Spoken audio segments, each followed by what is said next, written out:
Assalamualaikum warahmatullahi wabarakatuh.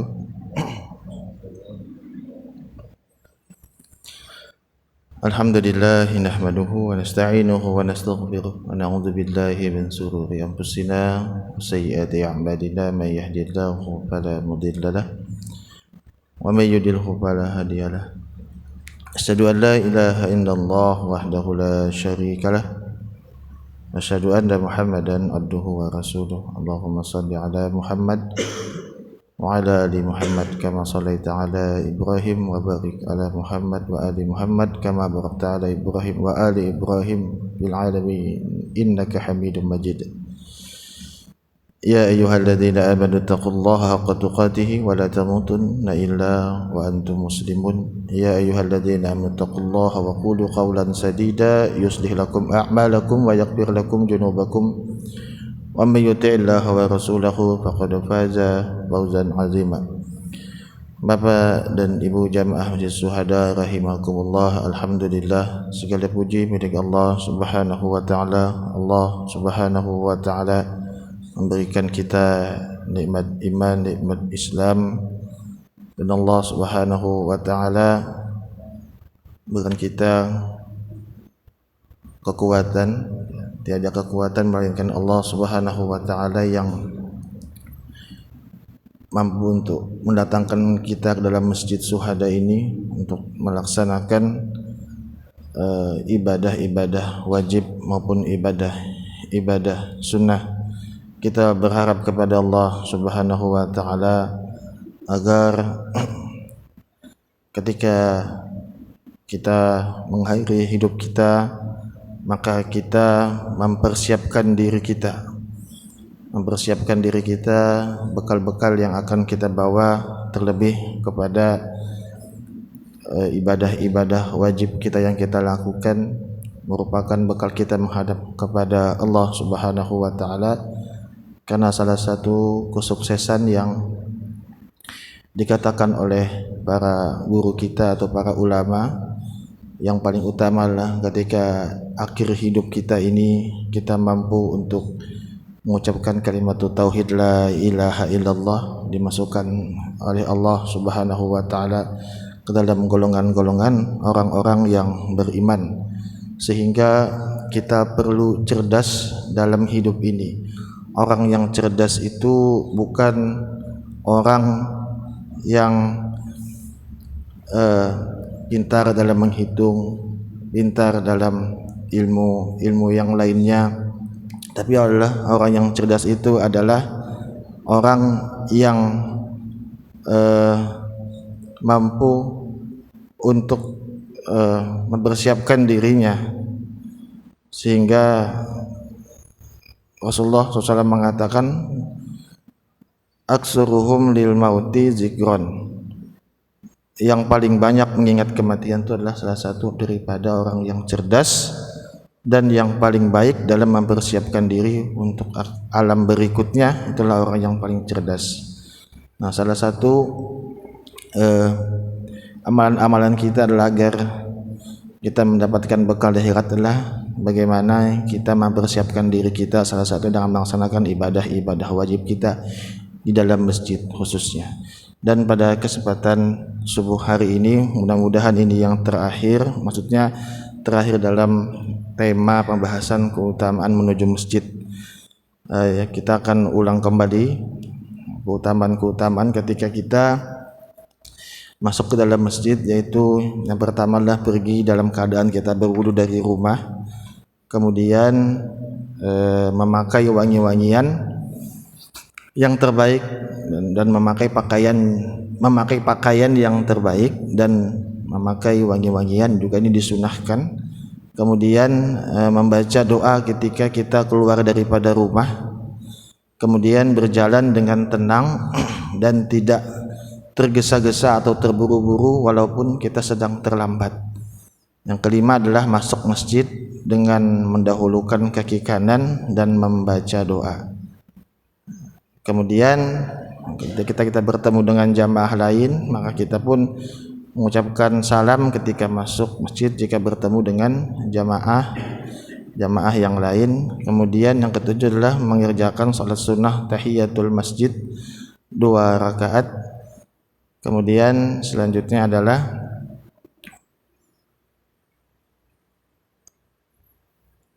ketika iqamah dikumandangkan maka tidak ada salat sunnah. Yang ke-9 adalah mengerjakan salat sunnah rawatib, salat rawatib. Kemudian selanjutnya adalah mendengarkan azan dan menjawabnya. Nah, kita akan masuk kepada mendengarkan azan dan menjawabnya. Ini merupakan sesuatu juga yang disunahkan ya, ketika kita berada dalam masjid. Kami akan ulangi pada item ini, pada poin ini, yaitu mendengarkan azan dan menjawabnya. Jadi ketika kita dalam masjid maka kita disunahkan ketika ada muazin yang mengumandangkan azan, maka kita pun disunahkan untuk mendengarkan azan dan menjawabnya.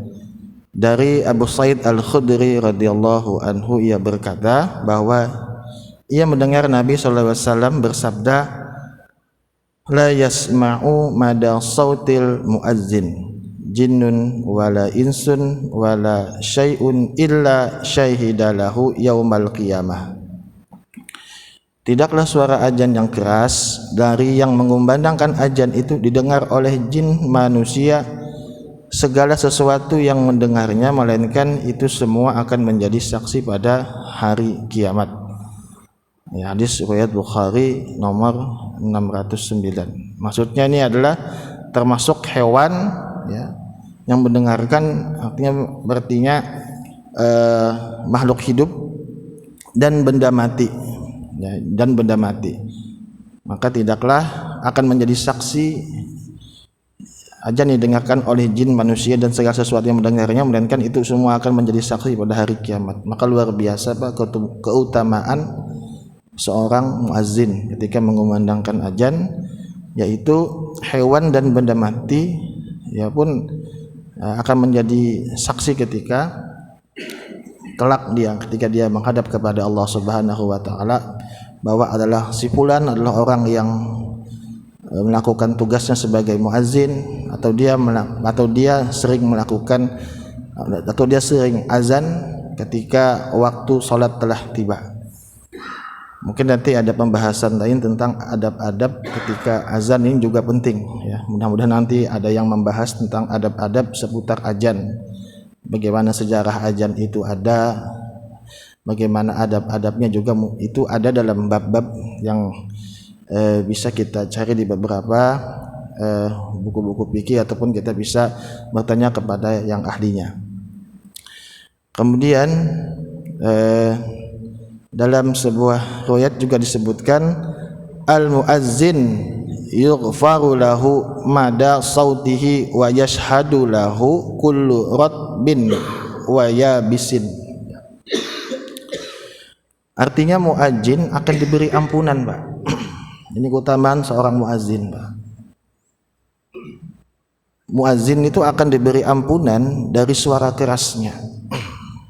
Kalau dulu kan di atas menara kumandangkan sehingga orang-orang pada mendengar. Sekarang ini mudah sekali dengan menggunakan mic itu sudah seberapa jangkauannya, maka muazzin itu diberi ampunan dari suara kerasnya saat azan, serta segala yang basah maupun yang kering, Pak, akan menjadi saksi baginya pada hari kiamat. Hadis riwayat Abu Daud, Ibnu Majah, dan Nasa'i. Jamaah yang dirahmati Allah Subhanahu wa taala, bagaimana keutamaan kita bagaimana adab ketika kita mendengarkan azan? Maka ada keutamaan ketika kita mendengarkan azan dan cara kita untuk menjawab azan itu, Pak. Ketika azan dikumandangkan, maka kita pun disunahkan untuk mengikuti kalimat muazzin. Rasulullah SAW pernah menjelaskan kepada kita, sekaligus hadis ini mengajarkan kepada kita tentang cara kita untuk adab-adab kita ketika kita mendengarkan azan. Bagaimana cara kita? Kemudian ada keutamaan ketika kita melaksanakan adab ketika kita mendengarkan azan. Apa keutamaannya? Sebagaimana dalam sebuah hadis diriwayatkan oleh Imam Muslim, Iza qala al-muazzin, ketika muazzin mengumandangkan Allahu akbar, Allahu akbar, Allahu akbar, faqala ahadukum Allahu akbar, Allahu akbar. Nah, ketika muazzin mengumandangkan Allahu akbar, Allahu akbar, lalu kalian menjawabnya Allahu akbar, Allahu akbar. Jadi ketika muazzin mengumandangkan Allahu akbar, Allahu akbar, kita pun menjawabnya Allahu akbar, Allahu akbar. Artinya apa? Kita mendengarkan dulu muazzin yang mengumandangkan, kemudian setelah dia selesai kita pun mengikuti apa yang dia ucapkan. Kemudian ditambah lagi, kemudian muazzin mengumandangkan asyhadu alla ilaha illallah. Lalu kalian menjawab, kata Rasulullah, asyhadu alla ilaha illallah. Ini hadis yang mengajarkan kepada kita ketika kita mendengarkan azan. Lalu kalian menjawab asyhadu alla ilaha illallah tadi. Kemudian muazzin mengumandangkan asyhadu anna Muhammadar Rasulullah. Kemudian kalian menjawab Muhammadar Rasulullah juga.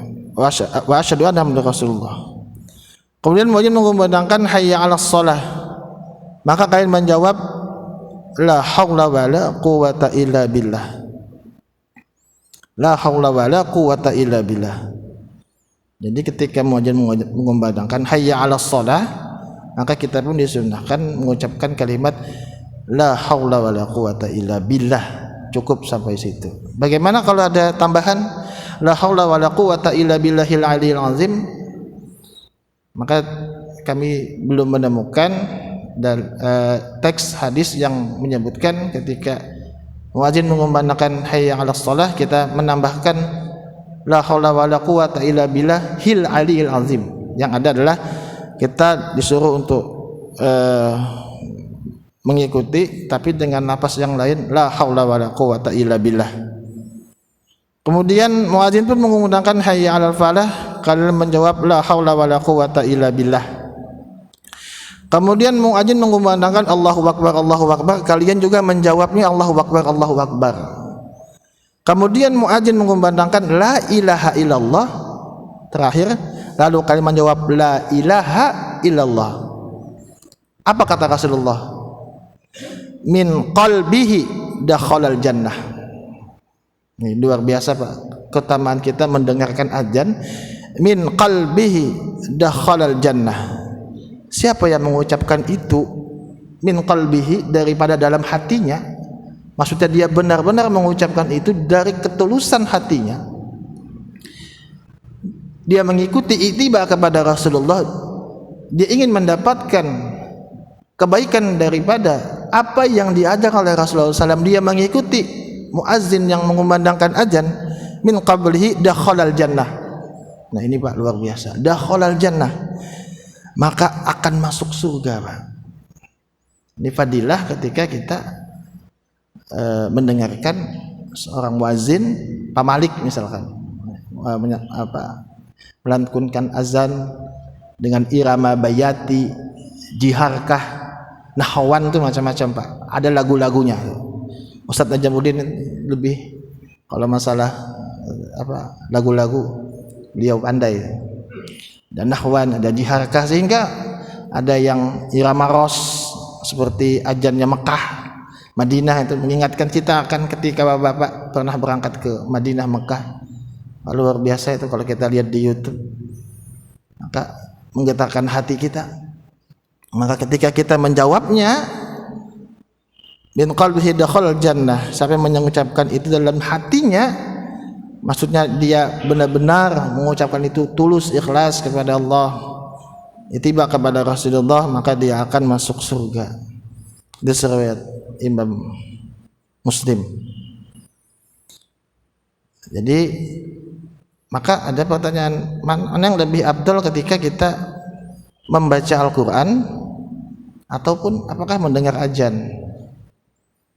Maka tentu kita akan mengatakan sama-sama baik Pak. Cuma kalau dikatakan mana yang lebih baik, maka keutamaannya adalah ketika kita mendengarkan azan, menghentikan membaca Al-Quran sebentar misalkan, Tapi kalau kita belum sampai wakaf, maka kita lanjutkan aja Pak.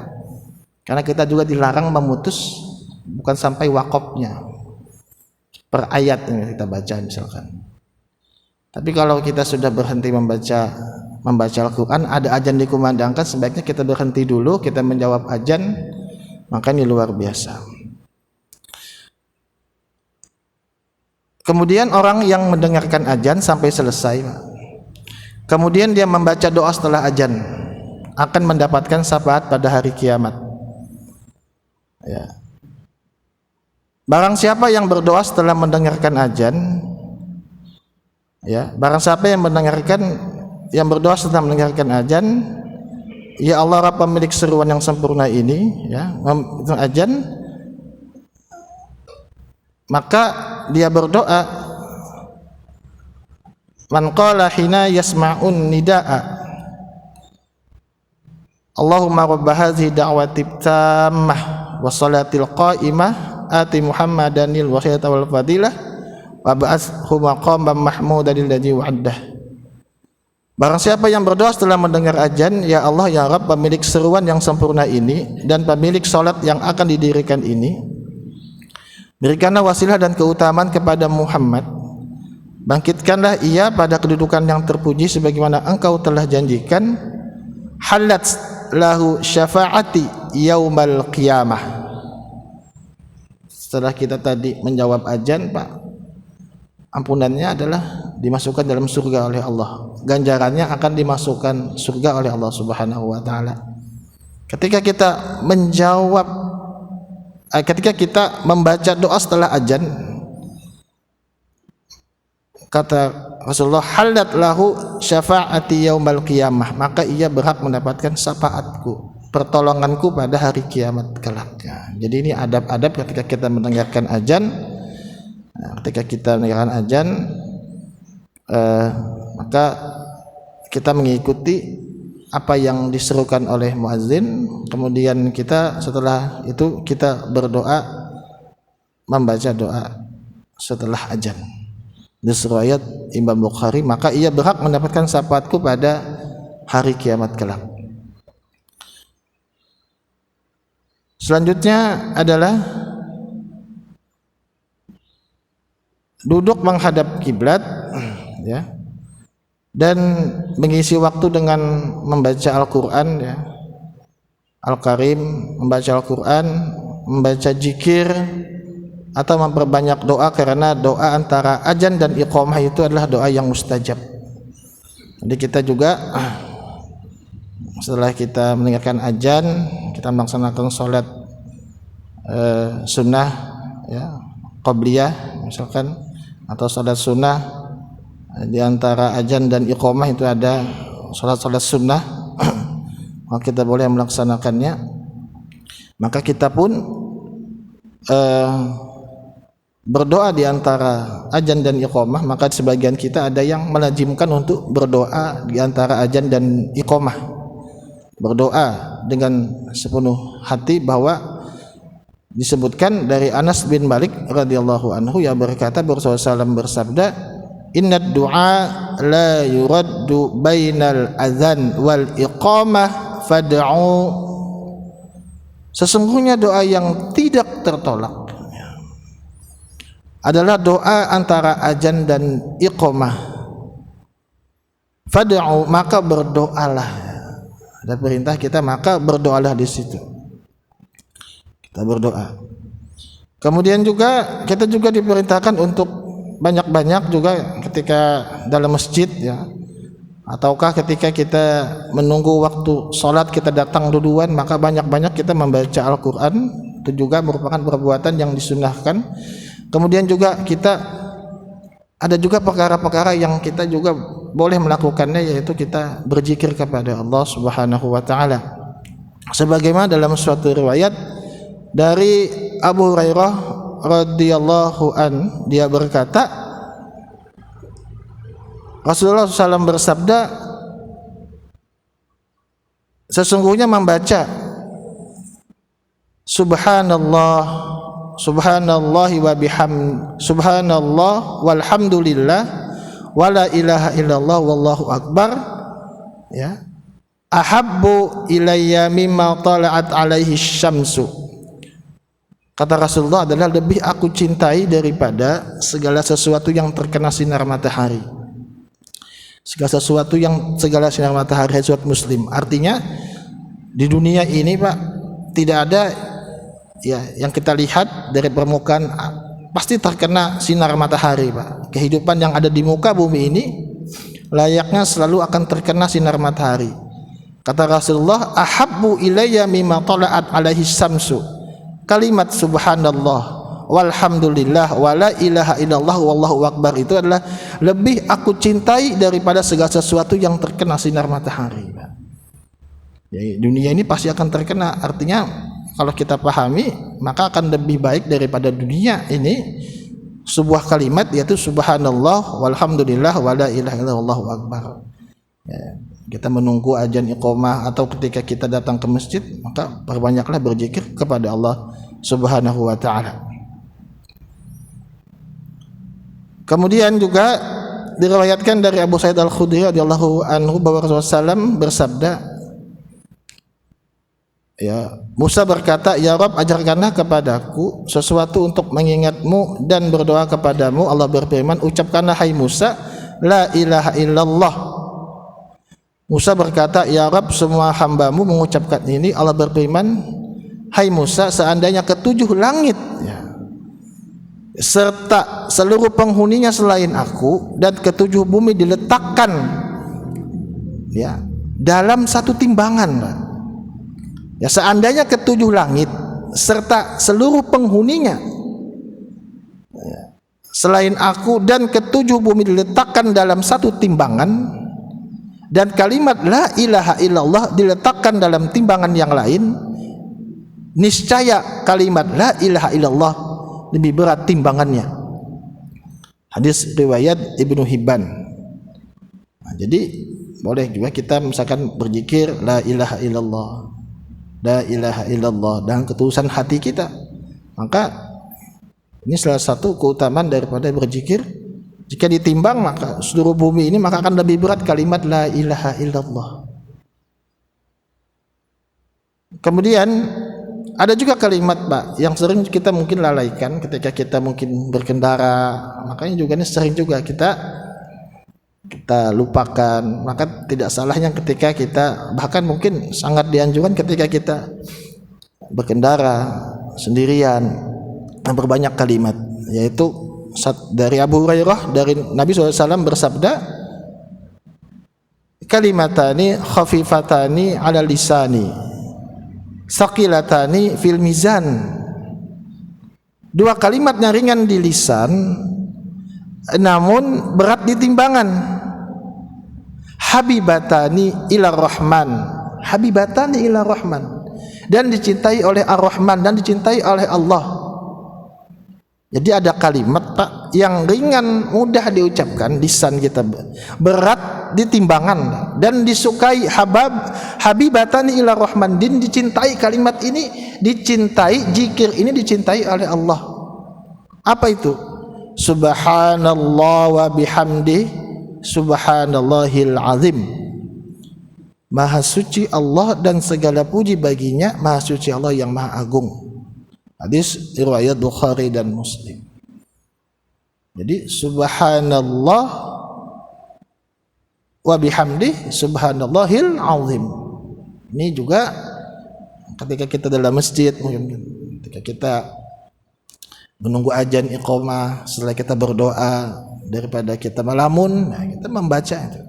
Atau membaca istighfar misalkan, memperbanyak berzikir kepada Allah. Maka ini perbuatan-perbuatan yang baik. Kemudian jamaah, selanjutnya tidak ada lagi salat ketika iqamah dikumandangkan. Tidak ada lagi salat ketika iqamah. Idza uqimatis shalah fala shalah. Jika sudah dikumandangkan iqamah, maka tidak ada lagi salat ilal maktubah kecuali salat wajib. Jadi ketika azan dikumandangkan, iqamah dikumandangkan, maka tidak ada lagi salat kecuali salat ilal maktubah, salat kecuali salat wajib. Bagaimana ketika ada orang yang terlambat? Pernah saya sampaikan atau mungkin pernah guru-guru kita menyampaikan, ada orang terlambat datang, ketika itu pada rakaat terakhir iqamah sudah dikumandangkan, maka ketika dia mampu untuk menyelesaikan salatnya sampai dengan selesai, maka tetap dia melaksanakan salat tersebut.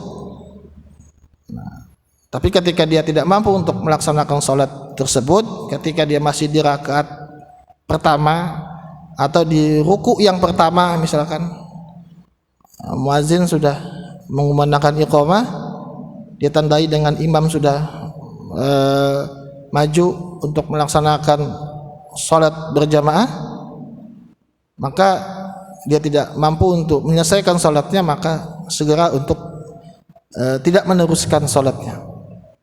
Dan juga ini insya Allah akan dihitung sebagai pahala kebaikan daripada Allah Subhanahu wa Ta'ala, memberikan kita yang rutin melaksanakan salat sunnah sebelum melaksanakan salat wajib. Kemudian yang terakhir adalah ketika kita keluar masjid, maka bagaimana adab kita, Pak, ketika kita keluar masjid?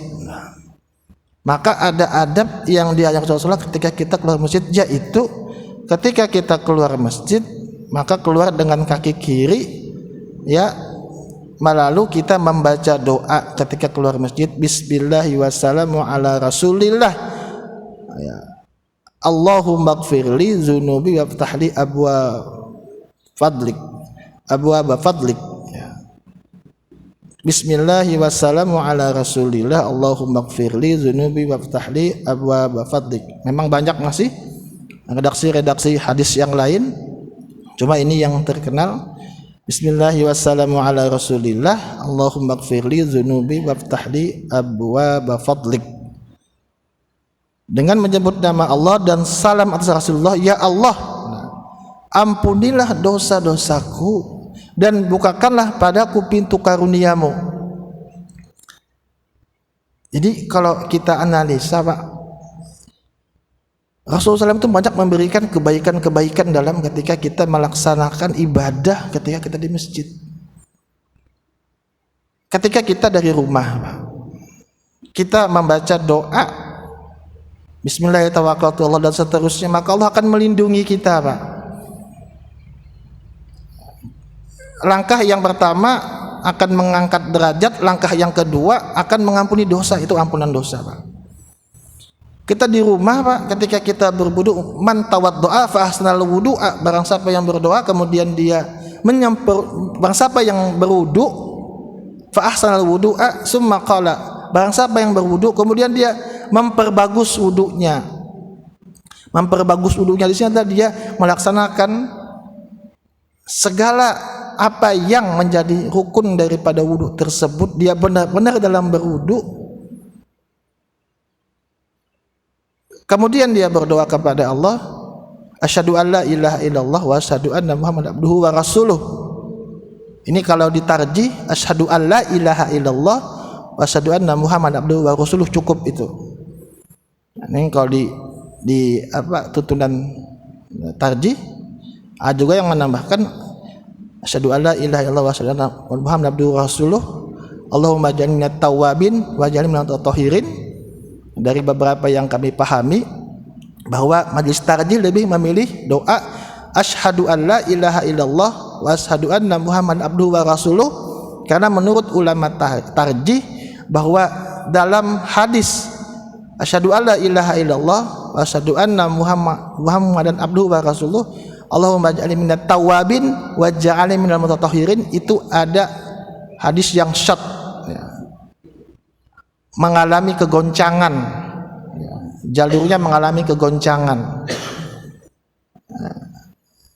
Makanya ulama tarjih Muhammadiyah lebih memilih asyhadu alla ilaha illallah wa asyhadu anna muhammadan abduhu wa rasuluh, meskipun ini terjadi perdebatan antara ulama hadis kalau kita baca tentang hadis ini, jalur daripada periwayatan hadis ini. Wallahu a'lam bishawab. Maka akan diampuni dosa kita, atau kita disuruh memilih memasuki pintu surga dari arah mana saja. Kalau sudah masuk surga berarti kita diberikan ampunan oleh Allah, Pak. suruh memilih pintu dari mana saja kau masuk surga. Ini kan keutamaan-keutamaan yang kita dapatkan ketika kita ingin datang ke dalam masjid. Kita masuk kaki kanan, ya, dalam masjid melepas sandal, masuk kaki kanan, membaca doa, kita melaksanakan sholat sunnah, berzikir. Di situ banyak ampunan Allah Subhanahu wa taala. Kita sholat berjamaah, as-salatul khams wal jum'atu ila jum'ah wa ramadan ila ramadan. Salat yang satu dengan salat yang lainnya, Ramadan yang satu dengan Jumat yang satu dengan Jumat yang lainnya, Ramadan yang satu dengan Ramadan yang lainnya akan menghapuskan dosa-dosamu selagi engkau tidak melakukan dosa-dosa besar. Kedatang salat subuh, antara subuh dan zuhur kita laksanakan salat zuhur, maka di antara subuh dan zuhur ketika kita melakukan perkara-perkara dosa kecil, maka Allah akan ampuni dosa-dosa itu, dan kita bertobat kepada Allah, ditambah lagi dengan zikir. Maka luar biasa keutamaan-keutamaan, banyak keutamaan-keutamaan. Maka jangan sampai kita lewatkan karena kita tidak tahu. Karena kata seorang ulama, Al-Hasan Al-Basri menyebutkan dalam sebuah buku yang pernah kami baca, keutamaan istighfar, ya, tentang buku Tazkiyatun Nafs oleh Dr. Farid, seorang ulama dari Arab Saudi. Ada bukunya itu Tazkiyatun Nafs. Beliau mengutip Hasan Al-Basri mengatakan bahwa banyak-banyaklah beristighfar atau meminta ampun kepada Allah, karena kata beliau, dimanapun saja engkau berada, apakah itu di pasar dan tempat-tempat yang lainnya, tempat-tempat yang dibenarkan ketika kita beristighfar kepada Allah, karena kata beliau, karena engkau tidak tahu di manakah ampunan Allah itu akan datang. Sama mungkin saja halnya ketika kita berwudu, kita mengharapkan ampunan Allah. Mungkin saja wudu kita tidak sempurna, tapi karena kita datang ke masjid dengan ikhlas, ya, kemudian kita melaksanakan ibadah salat, maka di poin-poin yang lain bisa jadi Allah memberikan ampunan kepada kita. Nah, ketika kita keluar daripada masjid juga kita disunahkan untuk membaca doa Bismillahi wassalamu ala rasulillah Allahumma gfirli zunubi waftahli abwaaba fadlik dengan kaki kiri. Nah, bagaimana kita memakai sandal? Apakah pakai kiri dulu apa kanan dulu? Maka dalam sebuah riwayat disebutkan, nah kami sampaikan bahwa Rasulullah itu menyukai, ya, dari sebelah sesuatu yang baik itu dari yang kanan, Pak. Ketika mengendarai kendaraannya, maka beliau mendahulukan dari sebelah yang kanan. Ketika beliau masuk ke rumah, beliau masuk dengan kaki yang kanan. Ketika beliau memakai sepatu atau sandalnya, beliau menggunakan kaki yang kanan. Jadi ketika kita keluar dari masjid, maka kita disunahkan untuk keluar dengan kaki kiri, ya, sebelumnya kita membaca doa, tapi tetap kita memakai sandal itu, Pak, dengan kaki yang kanan. Itu karena disunahkan juga ketika kita memakai sandal, sepatu, kita disunahkan untuk memakai kaki yang kanan, mendahulukan yang kanan. Ini sampai hal remeh temeh saja ketika kita baca daripada sunnah-sunnah ini luar biasa keutamaannya, Pak. Jamaah yang dirahmati Allah Subhanahu wa taala. Kemudian yang terakhir adalah hal-hal yang mungkin terakhir saya sampaikan mengenai keutamaan tersebut. Maka kita hendaklah memahami daripada keutamaan-keutamaan ketika kita masuk ke dalam masjid, mencari bagaimana sunnah-sunnahnya, karena kita ingin mendapatkan, ya, keutamaan mengikuti Rasulullah Sallallahu Alaihi Wasallam, dan ini merupakan perbuatan-perbuatan yang disunahkan oleh Rasulullah SAW agar kita nantinya mendapatkan syafaat daripada Rasulullah Sallallahu Alaihi Wasallam. Mungkin cukup sekian apa yang dapat kami sampaikan, mudah-mudahan bermanfaat. Sebenarnya masih banyak lagi yang kalau kita mau cari tentang sesuatu yang dimakruhkan ketika kita dalam masjid, juga ada sesuatu yang tidak diperbolehkan ketika kita dalam masjid, cuma karena waktu terbatas. Mudah-mudahan di waktu yang akan datang kita bisa membahas tentang sesuatu atau hal-hal yang kiranya dalam masjid ini apa sesuatu yang dilarang ya, dan dimakruhkan, karena memang kalau kita baca dari beberapa sumber rujukan maka ini perlu bagi kita untuk kita mengetahuinya. Sebenarnya yang menyampaikan kajian pada subuh hari ini adalah Ustadz Lukman Hakim, karena beliau minta di rolling jadwal, akhirnya kami yang berada di pekan ketiga maju naik ke atas.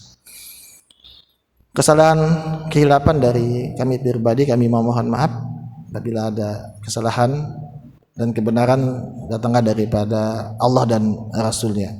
Subhanakallahumma wa bihamdika asyhadu an la ilaha illa anta astaghfiruka wa atubu ilaik. Assalamualaikum warahmatullahi wabarakatuh.